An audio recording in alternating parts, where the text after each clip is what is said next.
ساتوی پسروینو داد شهیدانو کور داد باتورانو کور داد باتورانو کور داد باتورانو کور داد باتورانو کور ساتوی پسروینو داد شهیدانو کور داد کور داد باتورانو کور. Hello and good evening everyone. Today is Saturday, March 8, 2025. I'm Suleiman Talash and you're watching RTA News.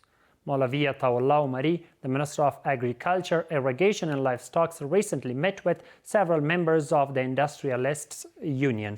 During the meeting, the members expressed their interest in investing in the construction of pistachio orchards and forests in the western and northwestern provinces, as well as in the chicken production sector within the country. In response, the minister welcomed their proposals and promised to provide comprehensive support in these areas.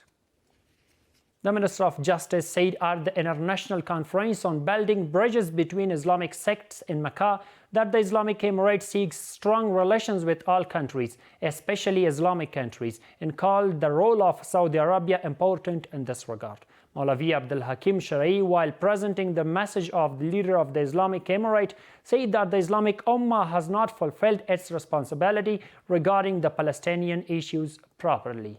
We have more in this report. The Minister of Justice of the Islamic Emirate of Afghanistan attended and delivered a speech at the International Conference on Building Bridges Between Islamic Religions in Mecca. Sheikh of Hadith Maulvi Abdul Hakim Shara'i spoke about the Palestinian issue and presented a message from the leader of the Islamic Emirate. May God protect him. I convey to you all the greetings of His Eminence, Sheikh al-Quran Maulvi Hibatullah Akhundzadeh. Amir al-Mu'minin says regarding the Palestinian issue that we have not fulfilled our responsibility regarding it properly. The Palestinian issue is ours and yours, and the issue of the entire Islamic Ummah. The Minister of Justice said in his speech that the unity and agreement of scholars on all Islamic sects are important and necessary for achieving common goals, especially on major issues that require unity from the perspective of Sharia.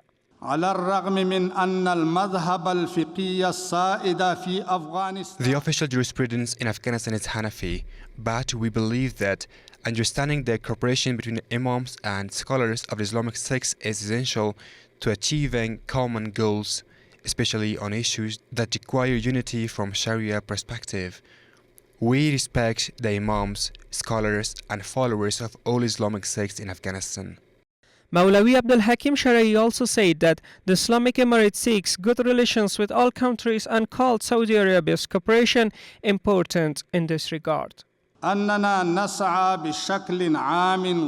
making comprehensive and sincere efforts to establish good relations with all countries, especially Islamic countries. We believe that the Saudi Arabian government can fully cooperate in strengthening relations between the Islamic Emirate and the world. The two-day conference was organized by the Organization of Islamic Cooperation in Mecca, Saudi Arabia, and was attended by officials and scholars from various Islamic countries. Fazl Muhammad Saber, the Chargé d'Affaires of the Islamic Emirate in Ashgabat, met with Batir Amanov, Vice President of Turkmenistan, to discuss oil affairs. During their meeting, they addressed the development of significant infrastructure projects in the oil sector between the two countries, particularly the implementation of the Tapi project, increasing oil and gas transmission, and providing support for joint projects. The UN Secretary General Antonio Guterres reported in his quarterly update on Afghanistan that the country's economy grew by 2.7% last year. Meanwhile, officials from the Islamic Emirate claim that if the United States had not frozen Afghan assets, their economic growth would have been significantly higher. Let's have a look to this report. UN Secretary General Antonio Guterres reported that the Afghan economy grew by 2.7% in 2024, despite the value of Afghani against the dollar. From November 1, 2024 to January 31, 2025, Afghanistan experienced an economic growth rate of 2.7%. Additionally, during this time frame, the value of the Afghani against the US dollars increased by 15.7%. Officials of the Islamic Emirate are urging the international community to release Afghanistan frozen assets, enabling Afghans to overcome investment obstacles and achieve self-sufficiency. If it weren't for the sanctions and the freezing of Afghanistan assets, our economic growth would have been significantly greater. That's why we urge the international community to release the assets of Afghan people as soon as possible and lift the restrictions and sanctions so Afghanistan's economy can follow a path of greater growth and progress. Economic experts emphasize the need to attract domestic investment, strengthen production, and increase exports, which can significantly boost the country's economy. Greater efforts should be made to increase domestic production in Afghanistan and encourage more investment within the country. This will help reduce imports and promote local investment, which in turn can boost economic growth, raise income levels, and strengthen the country's economic foundation. The Islamic Emirate considers the implementation of major economic projects in the country, the growth of domestic production, and monetary stability to be important aspects of the country's economic stability.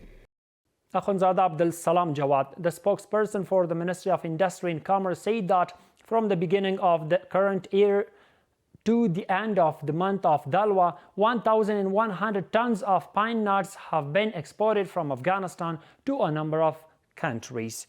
According to him, these exports worth more than $14 million have been to Austria, Jordan, the United Arab Emirates, Britain, the United States, Italy, Australia, Germany, Pakistan, Turkey, China, and a number of other countries. The Ministry of Industry and Commerce had recently said that it would form an association to support pine nut traders and eliminate unhealthy competition in this sector. Maulavi Said Abdul Jabbar Takhari, the Consul General of the Islamic Emirate in Karachi, announced that due to the efforts of the consulate, 12 Afghans have been released from various prisons in Sindh province and have returned to their country. Mr. Takhari also noted that in the past 3 months, a total of 64 Afghans comprising 2 women and 7 children have been freed from prisons in Sindh province. Following the approval of a new development plan for the capital of Paktika province, work has commenced on various infrastructure projects valued at approximately $6 million. These projects include the construction of numerous markets, 2 roads, and mosques. Additionally, the approved reform and development plan for Sharana city outlines plans for building 216 markets, 8 sub-roads, mosques, toilets, and standard canalization system and other essential facilities. And the final one is that last month, the Afghan Red Crescent Society delivered health services to 6,400 individuals in different parts of Parwan province. According to the Afghan Red Crescent, these services included providing medication, dressing wounds, administering vaccines, distributing food to malnourished children, offering health consultations to women, and other essential services.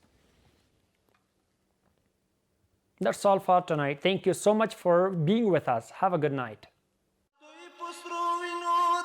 شهیدانو کور دا د باتورانو کور دا د باتورانو کور دا د باتورانو کور دا د باتورانو کور ساتوي پسرو وینو دا د شهیدانو کور دا